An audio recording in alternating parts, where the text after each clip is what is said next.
شما بگم الان در ایران دیروز یکی از خانم‌های دانشجو در دانشگاه معوب به من گفت که چرا اینقدر زنا رو مثلا حذف میکنین، چرا زنان نیستن؟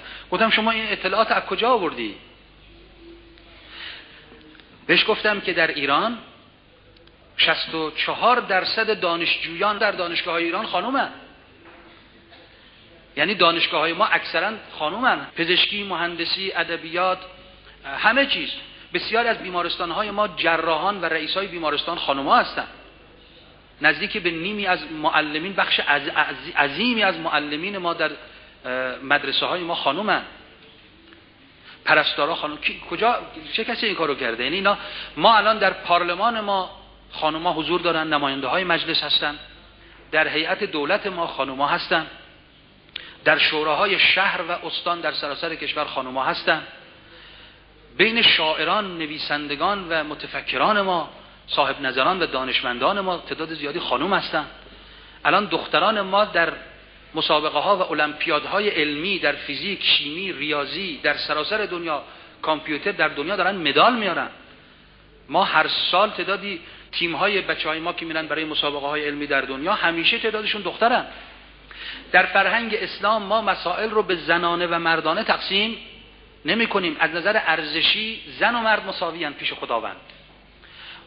از نظر وظیفه و حقوق هم زن و مرد وظایفشون و حقوقشون در بیش از 90% موارد درست این همه. یه مواردی البته بین مرد و زن تفاوت در بعضی از وظایف و حقوق هست. علتش هم میدونین چیه؟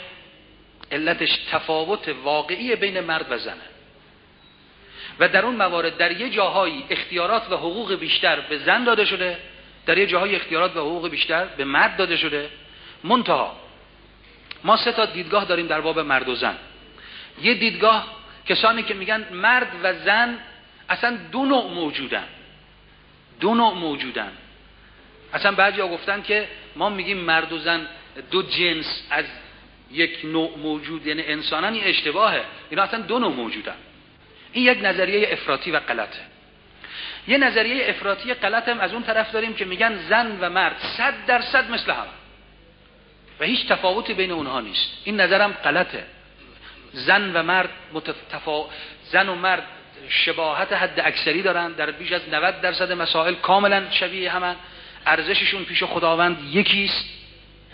اما در یه مواردی هم وجود داره که چه از نظر جسمی، چه از نظر روحی و روانی، چه از نظر اعصاب، از نظر استعدادها، قوا، تمایلاتشون، حتی نوع لذتهاشون با هم متفاوته. نوع زیبایی شناسی زن و مرد با هم متفاوته. بعضیا میگن اگه یه تابلو رو نشون بدی، بگی یه خانم و یا آقا ببینن، بعد ازشون بپرسی چی دیدی، اینا 2 جور توصیف میکنن اون تابلو رو. یعنی نگاه زنانه به زندگی با نگاه مردانه به زندگی با هم متفاوته. یه تفاوتایی وجود داره. اسلام میگه اون شباهت‌ها رو ببینید، اما این تفاوت‌ها رو هم باید دید.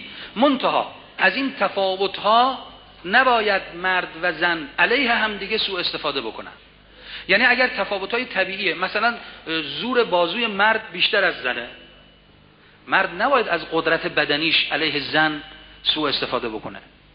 نباید سوء استفاده کنه. پیامبر فرمود هر کس همسرش رو یا مورد خشونت قرار بده، مردانی که زنان رو کتک بزنن و اذیتشون بکنن، خداوند از اونها بیزار است. در یک روایتی از پیامبر فرمود اونها از امت من نیستن. از اون طرف زن هم نباید از بعضی برتری هایی که داره نسبت به مرد علیه مرد سوء استفاده کنه به نفع خودش.